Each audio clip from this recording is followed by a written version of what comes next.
Everyone, this is Ciandre from BK Ciandre. Today I would like to introduce a very cool oil system which is use only one aluminum profile solve 3 pain points for the oil panel.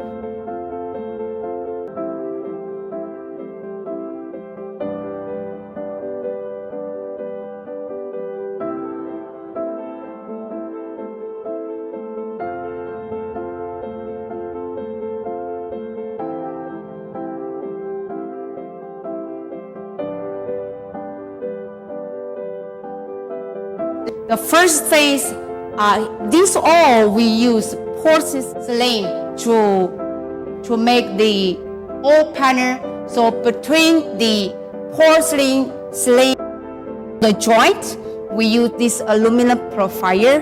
So the ceiling and the bottom, we use aluminum profile with the LED lights.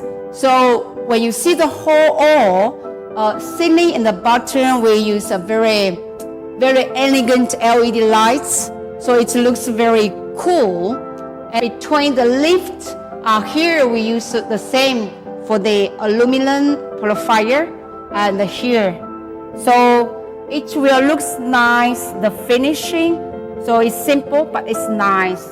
So the third pain points for the oil panel is that this oil and this oil.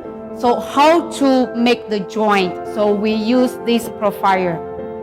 So when you see, it's very nice because this aluminum profile, we use the powder painting. So when you see closer, it's nicer. So this we use porcelain slab to make this design. Don't forget to follow me. I'm going to show you different things in next channel. So see you next time. Thank you.